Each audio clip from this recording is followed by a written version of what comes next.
Pangulong Ferdinand Marcos Jr. personal na pinangunahan ng paggunita sa ika-84 na anibersaryo ng Araw ng Kagitingan.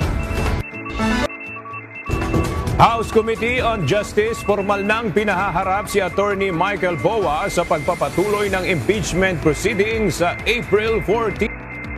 Nakatakdang pagdinig kaugnay ng mga anomalyang flood control project sa April 14, ipinagpaliban muna ng Senate Blue Ribbon Committee.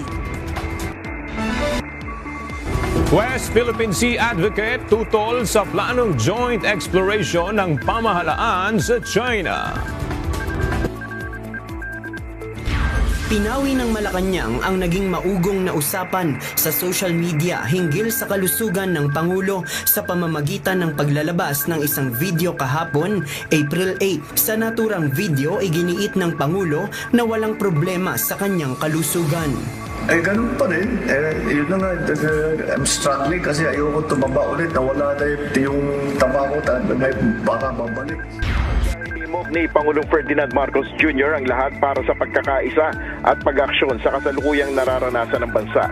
Sa kanyang talumpati sa 84th anniversary ng Araw ng Kagitingan, sinabi ng Pangulo na kahit iba ang kinakaharap na hamon ng bansa, kumpara sa mga nakalipas na panahon, sinusubok pa rin ito ang katatagan ng bansa. Gaya na lamang ng patuloy na pagtaas ng presyo ng langis dahil sa gulo sa gitnang silangan. Their courage reminds us that the freedoms we enjoy today were not given freely. They were earned through sacrifice. Ang tunay na kagitingan ay hindi lamang makikita sa gitna ng digmaan. Nakikita rin ito sa araw-araw na pagsisikap ng bawat Pilipino na maglingkod, tumulong sa kapwa, at magtayo ng mas maayos na kinabukasan para sa ating bansa. Sa kawalan ng temporary restraining order o preliminary injunction mula sa Korte Suprema, ipagpapatuloy ng Kamara ang mandato nito sang-ayon sa konstitusyon. Yan ang pahayag ni House Speaker at Isabela 6th District Representative Faustino Boji D. III na wini-welcome ang kautusan ng Korte Suprema sa Kamara. May 10 araw ang kapulungan para magsumite ng komento nito sa Supreme Court kaugnay ng mga petisyong inihain ni na Attorney Israelito Torion at Vice President Duterte laban sa impeachment proceedings. Inaprubahan na ng isang Manila Regional Trial Court ang request ng House Committee na humarap sa impeachment proceedings ni VP Duterte si Madriaga sa April 14. Detainee sa Camp Bagong Diwa, Taguig City si Madriaga sa kasong kidnapping.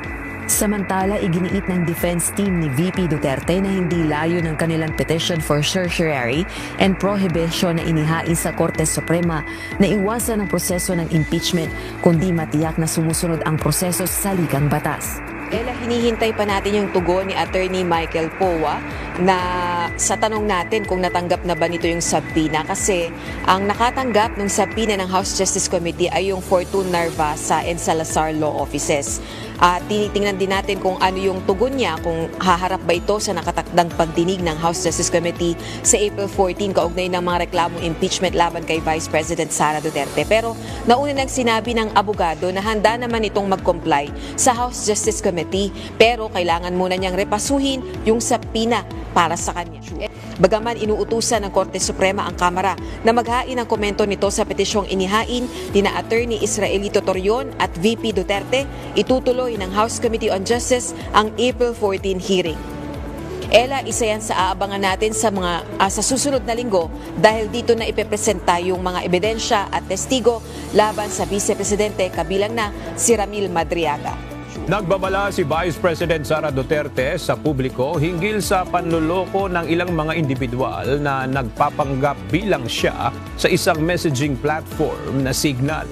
Payo ni VP Sara, sakaling makatanggap ng mga kahina-hinalang mensahe, lalo na sa mga nagpapakilalang bilang siya, huwag makikipag-ugnayan o magbibigay ng personal na impormasyon sa mga ito at huwag na magpapadala ng pera. Giit ni VP Duterte, hinding-hindi siya humihingi ng anumang pabor, pinansyal man o hindi sa publiko.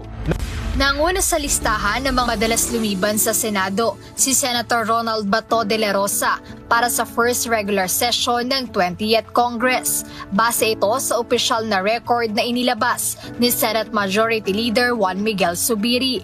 Ayon sa dokumento ng Senado, nakapagtala si Senator de la Rosa ng kabuuang 31 araw na absence mula sa 58 araw ng session ng mga senador mula July 28, 2025. Optimistic ang Pilipinas sa peace talks ng US at Iran na ipa-facilitate ng Pakistan.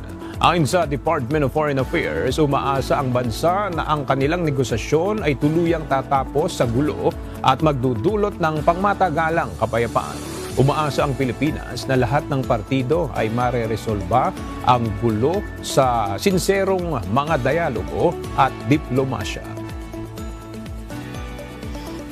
Ayon sa chairperson ng komite na si Senator Lacson, ipinagpaliban muna yung nakatakdasa ng pagdinig ng Blue Ribbon sa susunod na linggo habang inaantay yung formal na pagsusumite ng sinumpaang salaysay ni former Governor Chavit Singson maging doon sa mga pirmang kailangan pa ng partial committee report. Hindi na muna itutuloy ng Senate Blue Ribbon Committee ang pagre-resume sana ng hearing sa April 14, kaugnay ng maanumalyang flood control projects. Ayon mismo sa chairman ng komite na si Senate President Pro Tempore Senator Panfilo Ping Lacson, ipinaliwanag ni Senator Lacson, maaari niyang ikonsidera ang muling pagpapatawag ng pagdinig kung makapagsusumite si former Governor Chavit Singson ng kahit kopya man lang ng kanyang draft affidavit. Sinabi ng senador na binigyan ng Blue Ribbon Committee si Singson hanggang April 7 para isumite ang kanyang draft affidavit, ngunit wala itong natanggap na tugon. Pinayagan ng Commission on Higher Education ang pag-shift sa 100% online classes ng mga higher education institutions o HEI sa gitna ng nararanasang krisis sa langis bunsod ng tensyon sa Middle East. Ayon kay CHED Chairperson Shirley Agrupis, ito ay isang temporary crisis response measure sa ilalim ng Academic Sustainability Plan gaya ng ginawa noong COVID-19 pandemic. Alinsunod na rin ito sa panawagan ng pamahalaan na pagtitipid sa konsumo ng langis at enerhiya sa gitna ng State of National Energy Emergency. Ella, ayon sa isang mambabatas, magsisilbing reward ito sa China. Mapanganib din anya sa soberanya ng Pilipinas ang joint oil exploration. Sa gitna ng pagunita ng Araw ng Kagitingan, naninindigan ang grupong akbayan laban sa planong joint exploration ng Pilipinas at China sa West Philippine Sea. Ayon kay Akbayan President Rafael David, isang panganib sa soberanya ng bansa ang anumang kasunduan at hindi patas at walang sapat na konsultasyon sa publiko. Wala pa ring opisyal na kumpirmasyon ang Civil Aviation Authority of the Philippines o CAAP kaugnay ng umano'y pagbagsak ng isang light aircraft malapit sa Dinagat Islands. Pero ayon sa provincial government, natagpuan na ang mga debris ng eroplano at patuloy ang search and rescue operations sa Barangay Navarro, Bayan ng Tubahon. Batay sa mga ulat, ang nasabing eroplano ay isang Cessna 182RG na may registration number RP-C2444 na lumipad mula Subic Bay International Airport at papunta sa Siargao Airport. Aga, sa pagdeklara ng state of calamity, mas mapapabilis ang paglabas ng pondo para masubsidize ang mga pangunahing pangailangan. Masusuportahan ang mga negosyo at transport sector at maibsan ang posibleng pagtaas ng presyo ng mga bilihin at pamasahe. Inaprubahan ng City Council ang Resolution Number 257 Series of 2026 na naglalagay sa Baguio City sa ilalim ng State of Calamity kaugnay ng Executive Order Number 110 ng Pangulo na nagdeklara ng National Energy Emergency. Masasabing matagumpay ang pag-ikot sa buwan ng Artemis II mission maliban sa isang problema, ang $23 million toilet na biglang nagbara. Ayon sa NASA, nagkaroon ng aberya sa sistemang nagtatapon ng wastewater sa kalawakan na pinaniniwala ang bunsod ng isang chemical reaction sa urine treatment system. Mabuti na lamang at hiwalay ang fecal disposal system at ito ay gumagana ng maayos. Nauna nang inireport ni astronaut Christina Koch ang kakaibang amoy mula sa Universal Waste Management System na inilarawan niyang burning heater smell.